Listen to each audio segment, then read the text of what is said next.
الحمد للہ رب العالمین والصلاة والسلام علی سید المرسلین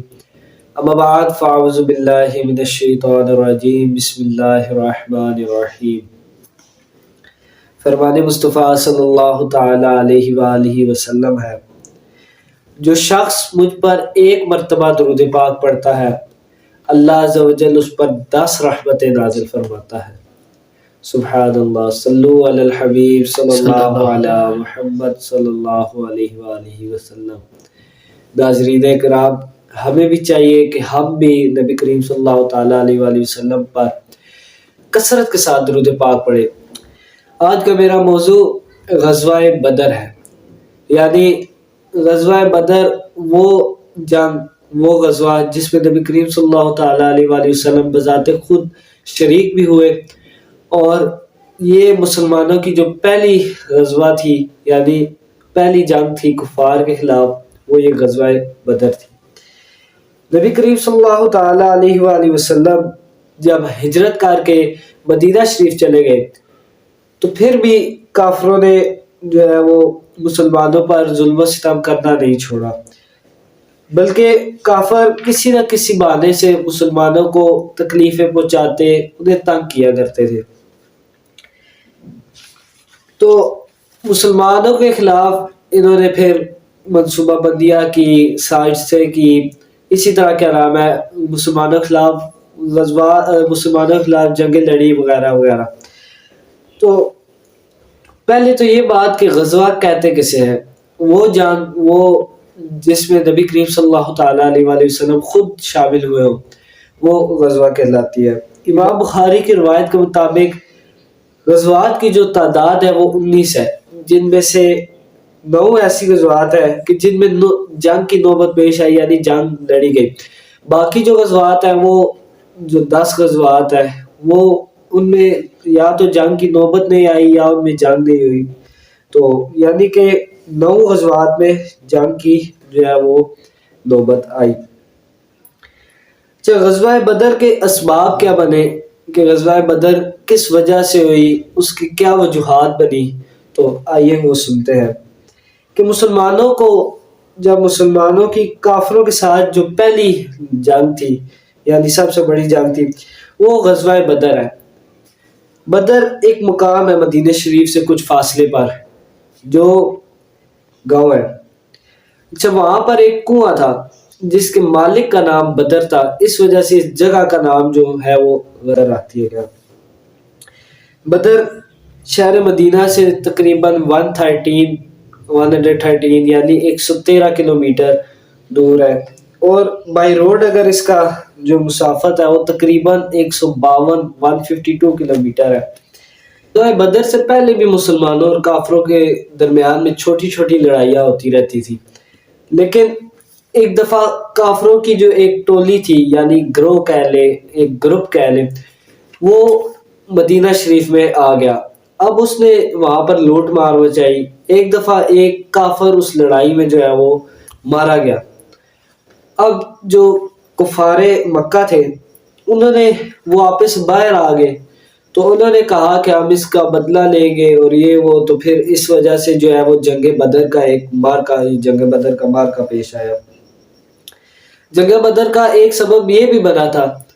کہ مدینہ شریف میں ایک خبر پہنچی کہ کافروں کا ایک بڑا لشکر، بڑا قافلہ، وہ ملک شام سے اب واپس مکہ جا رہا ہے۔ اس قافلے میں کافروں کے بڑے بڑے سردار موجود تھے اور مال بھی خوب تھا۔ اللہ پاک کے آخری نبی صلی اللہ علیہ وسلم نے فرمایا کہ کافروں کی ٹولیاں ہماری تلاش میں بھی رہتی ہے، اور ان کی ایک ٹولی تو مدینہ شریف میں آ کر ڈاکہ بھی ڈال کر گئی ہے،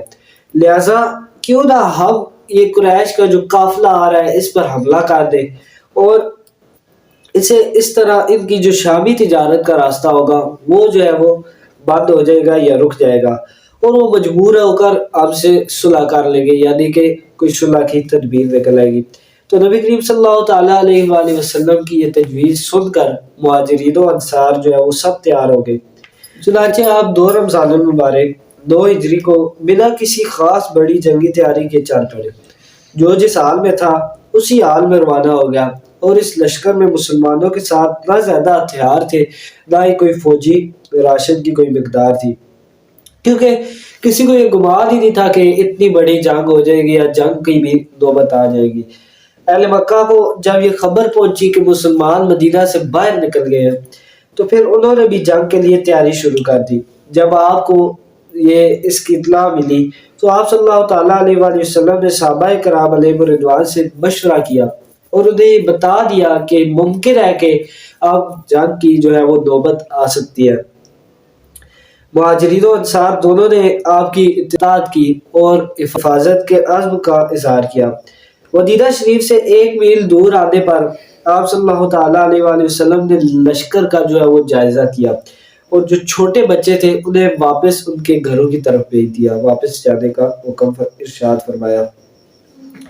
پھر کچھ ضروری اقدامات فرما کر نبی کریم صلی اللہ تعالیٰ علیہ وآلہ وسلم بدر کے میدان کی طرف آپ روانہ ہو گئے، بدر کے میدان کی طرف چل پڑے، جہاں سے کفار مکہ کے آنے کی خبر تھی، یعنی وہی جو کفار مکہ لشکر بنا رہے تھے یا وہ جو کفار کا ایک قافلہ تھا اس کے آنے کی جو ہے وہ خبر تھی، تو ادھر کی طرف روانہ ہوئے۔ اس جو جنگ بدر تھی اس میں مسلمانوں کی تعداد 313 تھی، جن میں 60 مہاجر اور باقی جو ہے وہ انصار تھے۔ ادھر ابو سفیان کو بھی مسلمانوں کے نکلنے کی خبر مل گئی تو اس نے 2 کام کیے۔ پہلا تو اس نے کام یہ کیا کہ ایک بندہ جو ہے وہ ایک شخص کو بھیجا مکہ میں کہ اب جا کر قریش کو بتا دو کہ اس بات کی خبر دے دو کہ وہ اپنے لشکر اپنے قافلے کی حفاظت کا اہتمام کر لیں، اور دوسرا خود راستہ بدل کر قافلے کو دوسری طرف سے یعنی کہ علاوہ سمندر کی جانب سے لے کر روانہ ہو گیا۔ ابو سفیان کا پیغام پہنچتے ہی قریش نے بھی جو ہے وہ اپنے گھروں سے وہ نکل پڑے، قریش کے جو کافر تھے وہ نکل پڑے اور قریشی سردار 1000 کی تعداد سے یعنی 1000 کا لشکر بنا کر نکلے۔ مسلمانوں کی تعداد کیا تھی؟ 313، لیکن کافروں کی تعداد 1000 تھی۔ اب فوج کی خوراک کا ان کا یہ انتظام تھا کہ قریش کے جو بڑے بڑے سردار تھے وہ ہر دن 10 اونٹ ذبح کرتے، 10 اونٹ ذبح کر کے جو ہے وہ بناتے اور پورے لشکر کو کھانا کھلاتے تھے۔ عتبہ بن ربیعہ جو کہ قریش کا سب سے بڑا رئیس تھا، اس پورے جو لشکر تھا کافروں کا اس کا سپہ سالار تھا۔ راستے میں انہیں ابو سفیان نے خبر پہنچا دی کہ اب جنگ کی شاید نوبت نہ آئے کہ تم لوگ واپس چلے جاؤ، کہ میں نے جو قافلہ ہے وہ نکال لیا ہے، یعنی کہ قافلے کو محفوظ کر لیا ہے، لہٰذا باقی لوگ واپس چلے جائیں، اب لڑنے کی ضرورت نہیں ہے۔ قریش کے بعض لوگ واپس جانے پر راضی ہو گئے، لیکن بعض نے وہ کہا کہ اب ہم لڑائی کریں گے، جنگ کریں گے، اور پھر کافی قبائل کو جو ہے وہ اس پر راضی کر لیا کہ جنگ کریں گے۔ کفاران قریش مسلمانوں سے پہلے ہی جو ہے وہ بدر کے مقام پر آ گئے تھے، اور انہوں نے کیا کیا کہ بہترین اور مناسب جو جگہ تھی، جو اچھی جگہ تھی لڑائی کے حساب سے، لڑائی کی نسبت، انہوں نے وہ اب اپنے قبضے میں کر لی، ادھر انہوں نے پڑاؤ کیا، اور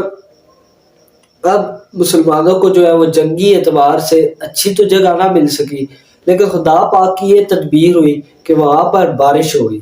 جب بارش ہوئی تو گرد اور جو مٹی تھی، ریت تھی، وہ جم گئی، جس پر مسلمانوں کے لیے چلنا پھرنا آسان ہو گیا تھا، اور جو کافروں نے اچھی اور مناسب جگہ اپنے لیے اختیار کی تھی، اب وہاں پر کیا ہوا، وہاں پر کیچڑ بن گیا، اور اس وجہ سے کفار جو ہے وہ اس پر چل نہیں سکے، یعنی انہیں چلنے پھرنے میں وہ تکلیف ہوئی، مشکل ہوئی۔ نبی کریم صلی اللہ تعالیٰ علیہ وآلہ وسلم نے اپنے چند جانثار صحابہ کے ساتھ جو ہے وہ رات کے وقت میدان میں آئے، اور تاکہ میدان میں جنگ کا معاہدہ کر سکے۔ نبی کریم صلی اللہ تعالیٰ علیہ وآلہ وسلم کے ساتھ ایک چھڑی سے زمین پر وہ لکیریں لگاتے جاتے اور فرماتے کہ فلاں کافر یہاں پر مرے گا اور اس کی لاش یہاں پر ہوگی۔ پھر اسی طرح ہوا کہ نبی کریم صلی اللہ تعالیٰ علیہ وآلہ وسلم نے جہاں جہاں لکیریں لگائی تھی، نشان لگائے تھے، اور جس کافر کا بتایا تھا کہ اس کی لاش یہاں پر ہوگی اور وہ یہاں پر جو ہے وہ مارا جائے گا، قتل کیا جائے گا، تو وہیں پر وہ مارے گئے اور قتل کیے گئے۔ اب انشاءاللہ اس کے بعد جو ہے وہ غزوہ بدر کا کیا